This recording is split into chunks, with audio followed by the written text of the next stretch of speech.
नमस्कार दोस्तों, स्वागत है आपका हमारे YouTube चैनल पर।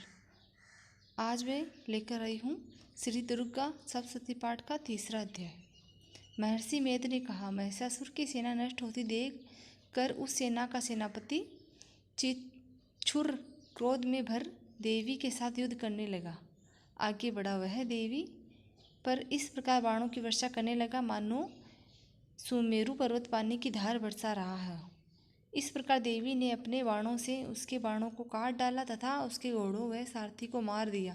साथ ही उसके धनुष और उसकी अत्यंत ऊंची ध्वजा को भी काटकर नीचे गिरा दिया। उसका धनुष कट जाने के पश्चात उसके शरीर के अंगों को भी अपने बाणों से बींध दिया। धनुष, घोड़ों और सारथी के नष्ट हो जाने पर वह असुर ढाल और तलवार लेकर देवी की तरफ आया। उसने अपनी तीक्ष्ण धार वाली तलवार से देवी के सिंह के मस्तक पर प्रहार किया और बड़े वेग से देवी की बाईं भुजा पर वार किया, किंतु देवी की बाईं भुजा को छूते ही उस दैत्य की तलवार टूटकर दो टुकड़े हो गई। इससे दैत्य ने क्रोध में भरकर शूल हाथ में लिया और उसे भद्रकाली देवी की ओर फेंका। देवी की ओर आता वह शूल आकाश से गिरते हुए सूर्य के समान प्रज्वलित हो उठा। उस शूल को अपनी ओर आते हुए देखकर देवी ने भी शूल छोड़ा और महाअसुर के शूल के 100 टुकड़े कर दिए और साथ ही महाअसुर के प्राण भी हर लिए। चिच्छुर के मरने पर देवताओं को दुख देने वाला चामर नामक दैत्य हाथी पर सवार होकर देवी से लड़ने के लिए आया और उसने आने के बाद ही शक्ति से प्रहार किया, किंतु देवी ने अपने हुंकार से ही उसे तोड़कर पृथ्वी पर डाल दिया। शक्ति को टूटा हुआ देखकर दैत्य ने क्रोध में लाल होकर शूल को चलाया, किंतु देवी ने उसको भी काट दिया। इतने में देवी का सिंह उछलकर हाथी के मस्तक पर सवार हो गया और दैत्य के साथ बहुत ही तीव्र युद्ध करने लगा। फिर वह दोनों लड़ते हुए हाथी से पृथ्वी पर आ गिरे और दोनों बड़े क्रोध से लड़ने लगे। फिर सिंह बड़े जोर से आकाश की ओर उछला और जब पृथ्वी की ओर आया तो अपने पंजे से चमार सिर धड़ से अलग कर दिया। क्रोध से भरी हुई देवी ने शीला और वृक्ष आदि की चोटों से उदग्र को भी मार दिया। कराल को दांतों, मुक्कों और थप्पड़ों से चूर्ण कर डाला। क्रुद्ध हुई देवी ने गदा के प्रहार से उद्धत दैत्य को मार गिराया। बिंदीपाल से वाष्पकल को बाणों से, ताम्र तथा अंधक को मौत के घाट उतार दिया। तीनों नेत्रों वाली परमेश्वरी ने त्रिशूल से उग्राशी, उग्रवीर्य और महाहनु नामक राक्षसों को मार गिराया। उसने अपनी तलवार से विडाल नामक दैत्य का सिर काट डाला तथा अपने बाणों से दुर्धर और दुर्मुख राक्षसों को यमलोक पहुंचाया। इस प्रकार जब महिषासुर ने देखा कि देवी ने मेरी सेना को नष्ट कर दिया है तो वह भैंसे का रूप धारण कर देवी के गणों को दुख देने लगा। उन गणों में कितनों को उसने मुख के प्रहार से, कितनों को खुर से, कितनों को पूंछ से, कितनों को सींग से, बहुतों को दौड़ने के वेग से, अनेकों को सिंह नाद से, कितनों को चक्कर देकर और कितनों को श्वास वायु के झोंकों से पृथ्वी पर गिराया।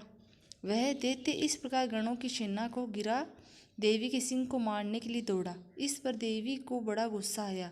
उधर दैत्य भी क्रोध में भरकर धरती को खुरों से खोदने लगा तथा सिंगों से पर्वतों को उखाड़ कर धरती पर फेंकने लगा और मुख से शब्द करने लगा। महिषासुर के वेग से चक्कर देने के कारण पृथ्वी लुब्ध होकर फटने लगी।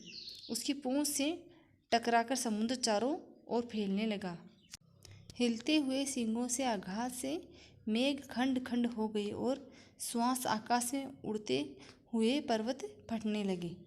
इस तरह क्रोध से भरे हुए राक्षस को देखकर चंडिका को भी क्रोध आ गया और वह उसे मारने के लिए क्रोध में भर गई।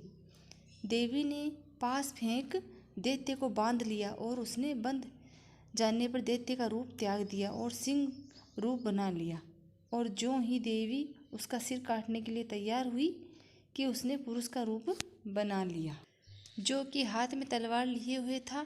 देवी ने तुरंत ही अपने बाणों के साथ उस पुरुष को उसकी तलवार ढाल सहित बींध डाला। इसके पश्चात वह हाथी के रूप में दिखाई देने लगा। और अपनी लंबी सूंड से देवी के सींग को खींचने लगा और गरजने लगा। देवी ने अपनी तलवार से उसकी सूंड काट डाली। तब राक्षस ने एक बार फिर भैंस का रूप धारण कर लिया और पहले की तरह अचर जीवों सहित समस्त त्रिलोकी को व्याकुल करने लगा। इसके पश्चात क्रोध में भरी हुई देवी बारंबार उत्तम मधु का पान करने लगी और लाल लाल नेत्र करके हंसने लगी। उधर बलवीर तथा मद से क्रुद्ध हुआ दैत्य भी गरजने लगा। अपने सींगों से देवी पर पर्वतों को फेंकने लगा। देवी अपने बाणों से उसके फेंके हुए पर्वतों को चूर्ण करती हुई बोली, ओ मूढ़, जब तक मैं मधुपान कर रही हूँ तब तू गरज ले और इसके पश्चात मेरे हाथों से तेरी मृत्यु हो जाने पर देवता गरजेंगे। यूँ कहकर देवी उछलकर उस दैत्य पर जा चढ़ी और उसको अपने पैरों से दबाकर सूल से उसके गले पर आघात किया। देवी के पैरों से दबने पर भी दैत्य अपने दूसरे रूप से अपने मुख से बाहर होने लगा। अभी वह आधा ही बाहर निकला था कि देवी ने अपने प्रभाव से उसे रोक दिया। जब वह आधा निकला हुआ ही दैत्य युद्ध करने लगा तो देवी ने अपनी तलवार से उसका सिर काट दिया। इसके पश्चात सारी राक्षस सेना हाहाकार करती हुई वहाँ से भाग खड़ी हुई और सब देवता अत्यंत प्रसन्न हुए तथा ऋषि महर्षि सहित देवी की स्तुति करने लगे। गंधर्वराज गान करने तथा अप्सराएं नृत्य करने लगी। तीसरा अध्याय यहीं समाप्त होता है। मिलते हैं चौथे अध्याय के साथ। धन्यवाद।